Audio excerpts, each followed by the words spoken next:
PhazePlays here with the Spellcaster build guide for Arctic Salvo. This build bombards enemies with rapid barrages of frozen projectiles. Let's dive in. This icy spellcaster combines Creeping Frost, Winter Orb, and countless projectiles. It has incredibly high burst damage and it's a great bosser. Mapping coverage is fantastic with Winter Orb, huge area of effect, and explosions.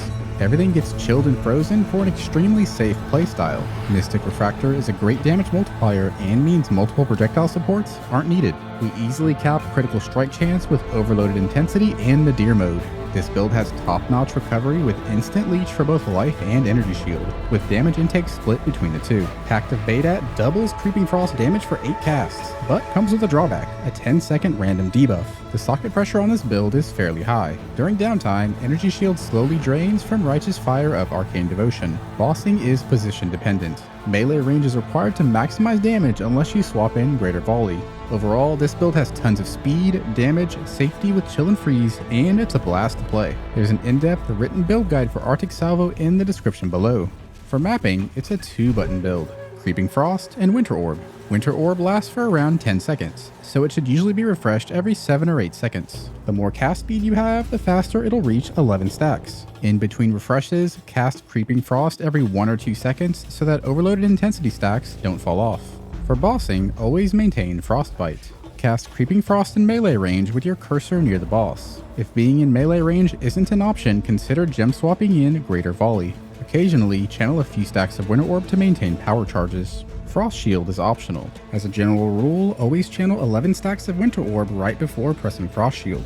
If there's boss downtime, spam Creeping Frost to maintain Overloaded Intensity stacks and refresh Winter Orb. Let's quickly cover some build mechanics.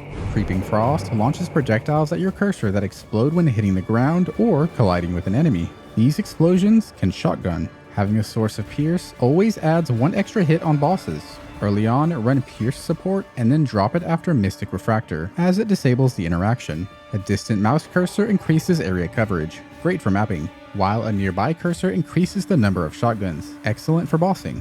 Overloaded Intensity combined with Nadir mode are massive damage multipliers for Creeping Frost.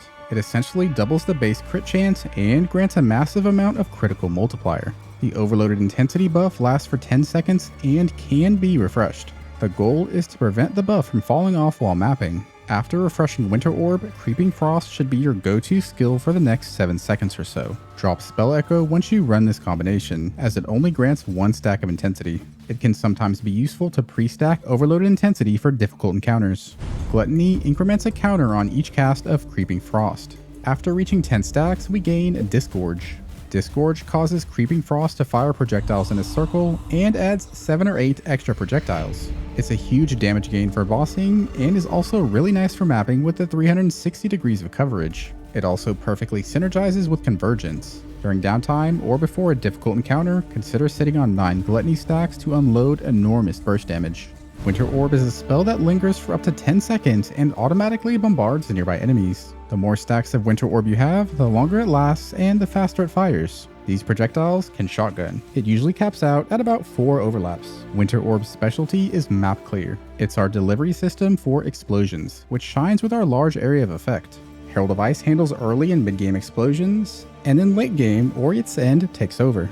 More duration is quality of life, damage, survivability, and sustain. Power Charge on crit and Ice Bite guarantee maximum power and frenzy charges while mapping. Winter Orb doesn't add much boss damage, but it should still be cast occasionally to maintain power charges. This build runs Eldritch Battery combined with Mind Over Matter to solve mana costs and split damage between life and energy shield. The damage split also makes it easier to sustain Righteous Fire of Arcane Devotion for extra cast speed. ES recovery comes from Passive Tree Leech, the Instant Leech Mastery, and optionally Vol Discipline. Activate Righteous Fire at the beginning of each map. Avoid activating Righteous Fire during pinnacle bosses with long periods of downtime. The energy shield pool comes from a high defense body armor and this mastery. Winter Orb is the primary engine for Leech. The long duration provides a lot of room for error. Leveling the Rolling Magma is a thing of the past. This build can level with Creeping Frost right away at level 12, and it's surprisingly good. Creeping Frost with Volley or Greater Volley handles single target. For clear, weave in Cold Snap for frenzy charges. Then, later in the campaign, with a bit more cast speed, swap out Cold Snap for Winter Orb. Golems ensure plenty of damage, speed, and sustain. Leveling is covered in the written build guide and path of building.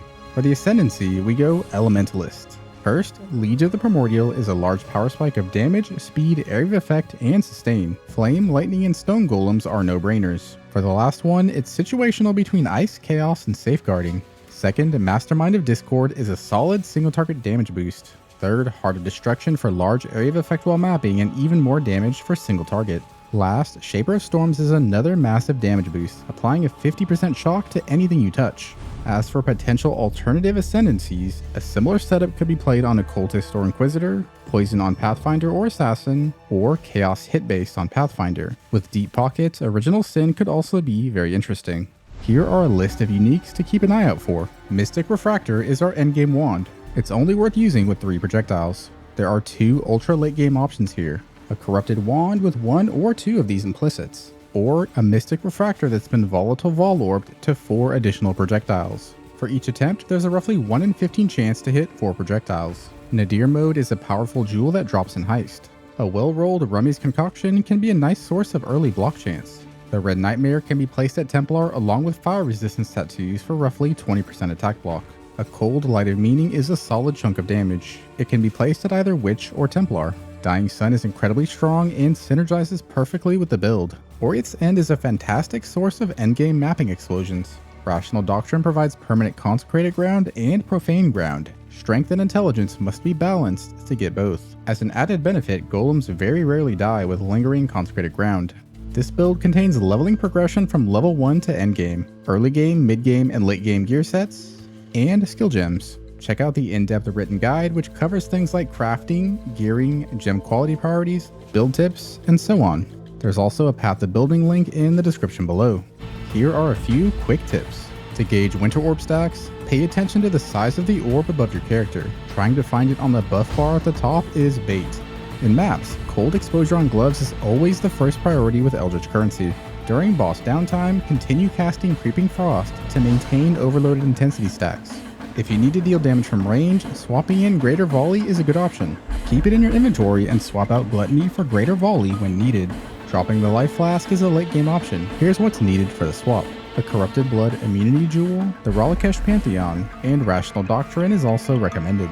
For Winter Orb, Infused Channeling is a decent option instead of more duration. Alternatively, swap out Ice Bite and instead run Militant Faith with Inner Conviction. While channeling Winter Orb, Frostblink can be used without interrupting the channel. Use this to your advantage to avoid taking damage, or for some extra mobility while mapping. Click like and subscribe if you enjoy the video. As always, thanks for watching.